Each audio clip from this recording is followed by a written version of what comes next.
I'm Anil Mall with the Canadian Securities Exchange, and I'm here today in California with Steve White, CEO of Harvest Health and Recreation. Steve, thanks for joining us. Thank you. Why don't we begin by you telling us a little bit about Harvest Health and Recreation and what you guys are doing in the cannabis space? Sure.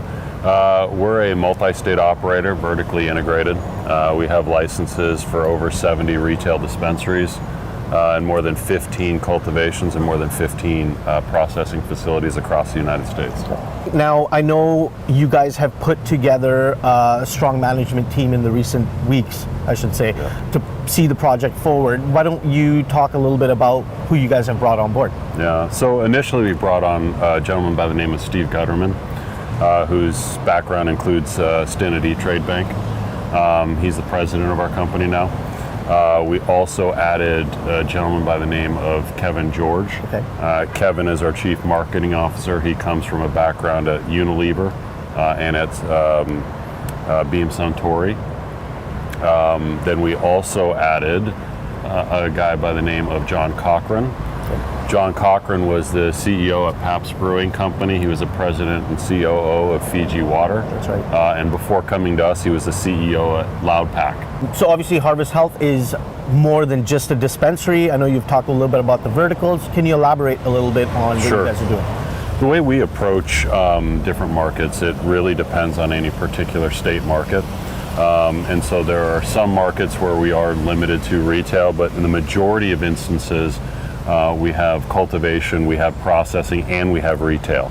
Okay. So we do everything from, producing the biomass all the way up to selling it to the consumers. Can you tell us a little bit about your expansion plans in the space? Sure. So we're concentrated primarily in the United States. So if you have a market that has an opportunity or a path to profitability, we're interested in that market. So there aren't any states that have a cannabis program that we aren't interested in some way. Okay. The way that we'll approach those markets is different in each case, though. Great. Now, what about some of the milestones that are coming up that you can maybe talk a little bit about? So for us, milestones include a lot of M&A that's in the pipeline, and that's one of the points in going public was to have that stock to use as a currency so that we can make acquisitions more regularly and more quickly. As far as milestones, industry-wide, the biggest milestone that you're going to see in the near future is the passage of the STATES Act. Got it. And with the passage of the STATES Act, what you're going to see is a lot of U.S. institutional capital start to really pour into U.S. cannabis, and you will see a rise in the stock prices of those U.S. operators.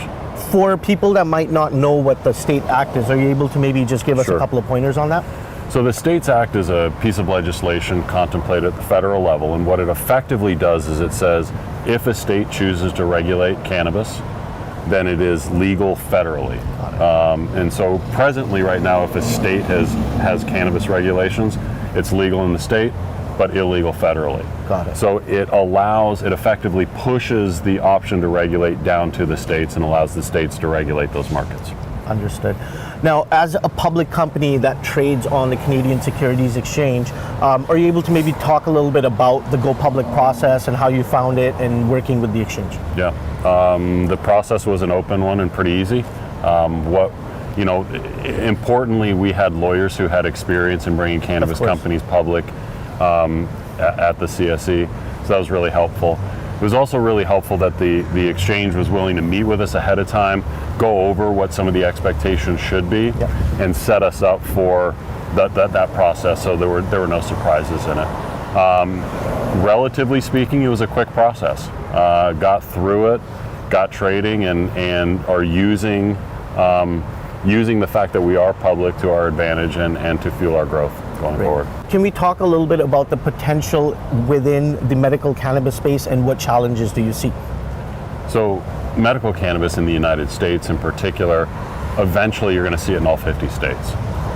So if you currently see it in just over 30 states, so there's still almost half the states still have the opportunity to go from no law to a medical cannabis law. Got it. Some of the challenges that you see is because each state, because it's not regulated on federal level and it's done on a state-by-state basis, each one of those states is going to regulate differently. You're going to have different regulators, you're going to have different rules, and you're going to have, the whole program is going to be set up differently, such that each state you will have to approach differently if you want to create a meaningful footprint and a path towards profitability in that state.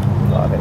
I know we're going to be taking a trip to visit the Harvest facility later this week, so we're quite excited about that. Again, I do want to say thank you very much for taking the time to sit down with us here in California, talk a little bit about your company and what you guys are doing. We're super excited for 2019 and see what you guys have in store.